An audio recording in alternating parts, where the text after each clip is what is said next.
नमस्कार मित्रांनो, पुण्याचा गणेशोत्सव म्हणजे केवळ एक सण नाही, तर तो एक सोहळा असतो.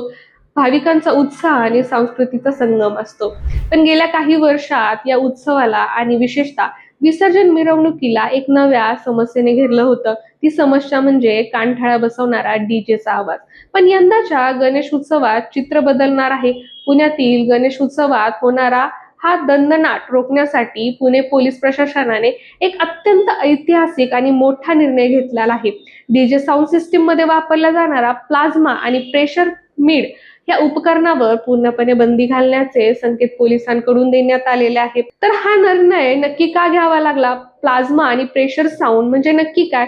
या बंदीमुळे पुण्याच्या पारंपरिक ढोल ताशा संस्कृतीला कसा आधार मिळणार आहे? या निर्णयाचा नागरिकांवर आणि साऊंड सिस्टीम व्यावसायिकांवर काय परिणाम होणार आहे? नमस्कार, मी आकांक्षा. तुम्ही पाहत आहात Pune prime news.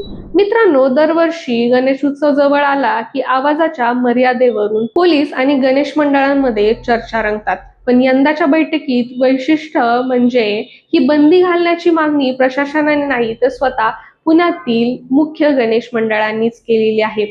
Pune police आयुक्तालयात पोलीस आयुक्त अमितेश कुमार यांच्या अध्यक्षतेखाली एक विशेष बैठक पार पडली. या बैठकीला पुण्यातील मानाचे गणपती आणि प्रमुख गणेश उत्सव मंडळ आणि मध्यवर्ती भागातील कार्यकर्त्यांची उपस्थिती होती. या बैठकीत गणेश मंडळांच्या प्रतिनिधींनी एक स्पष्ट मत मांडले. डीजेचा अति तीव्र आवाजामुळे पुण्याच्या गणेश उत्सवांचे पारंपरिक स्वरूप बिघडत चाललेले आहे, ज्यामुळे डीजे मध्ये वापरला जाणारा प्लाझ्मा आणि प्रेशर साऊंड सिस्टीमवर तात्काळ बंदी आणली पाहिजे. मंडळाच्या या मागणीवर पोलीस आयुक्त अमितेश यांनी अत्यंत सकारात्मक प्रतिसाद दिला. या उपकरणांच्या वापरावर बंदी आणण्याची तयारी दाखवली. यामुळे यंदा पुण्याच्या विसर्जन मिरवणुकीत आवाजाची पातळी नियंत्रणात राखण्यासाठी मोठी शक्यता निर्माण झालेली आहे. आता तुमचा प्रश्न हा असेल की प्लाझ्मा आणि प्रेशर मीड नक्की असतं तरी काय, आणि सामान्य डीजे पेक्षा हे वेगळं कसं असतं? तर साध्या आणि सोप्या भाषेत सांगायचं तर प्रेशर मीड ही अशी साऊंड सिस्टीम असते ज्यामधून मध्यम फ्रिक्वेन्सीचा आवाज अतिशय उच्च दाबाने बाहेर फेकला जातो. त्याचा आवाज केवळ कानापर्यंत पोहोचत नाही, तर माणसाच्या छातीत धडधड निर्माण करतो. आणि प्लाझ्मा साऊंड हे तंत्रज्ञान आवाजाच्या तीव्रता आणि बेस अनेक पटीने वाढवण्यासाठी वापरलं जातो.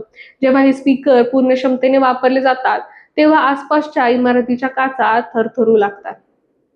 मानवी कान साधारणपणे 60 ते 70 डेसिबल पर्यंतचा आवाज सहन करू शकतात.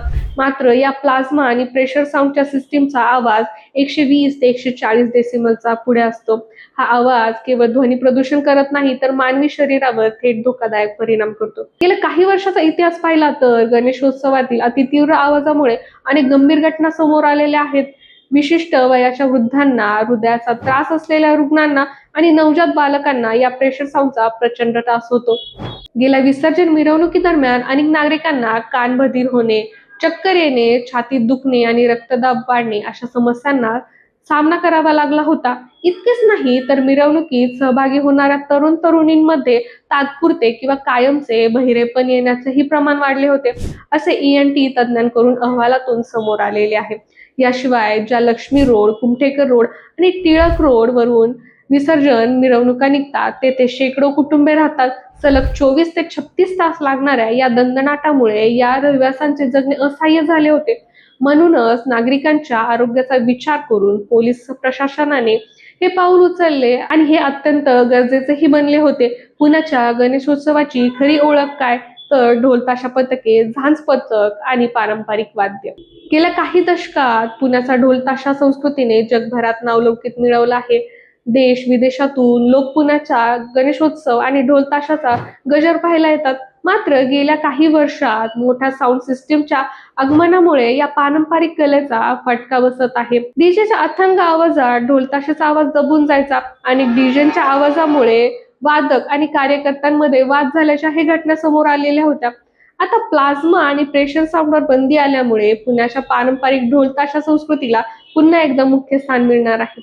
यामुळे उत्साहातील भावनिक आणि सांस्कृतिक वातावरण टिकून राहण्यास मदत होईल. पोलीस प्रशासनाने केवळ बंदीचे संकेत दिलेले नाही, तर स्पष्ट इशाराही दिलेला आहे.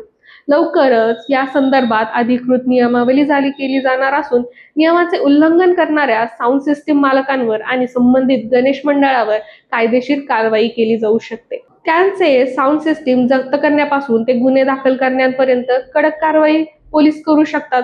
पुणे पोलीस आणि मुख्य गणेश मंडळांनी घेतलेला या निर्णय निश्चितच कौतुकास्पद आहे. यामुळे गणेश उत्सवाचा आनंद कमी होणार नाही, तर उलट तो अधिक सुरक्षित आणि आनंददायी होईल. मित्रांनो, सण आणि उत्सव हे आनंद पसरवण्यासाठी असतात, कोणाच्या आरोग्याला धोक्यात आणण्यासाठी नाही. पोलीस प्रशासनाच्या या नियमावर तुमचे काय मत आहे? डीजेची ही बंदी योग्य आहे की नाही? तुमचे मत आम्हाला कमेंट करून नक्की सांगा. व्हिडिओ आवडला असल्यास लाईक करा, शेअर करा आणि आमच्या पुणे प्राईम न्यूज चॅनलला सबस्क्राईब करायला विसरू नका. धन्यवाद.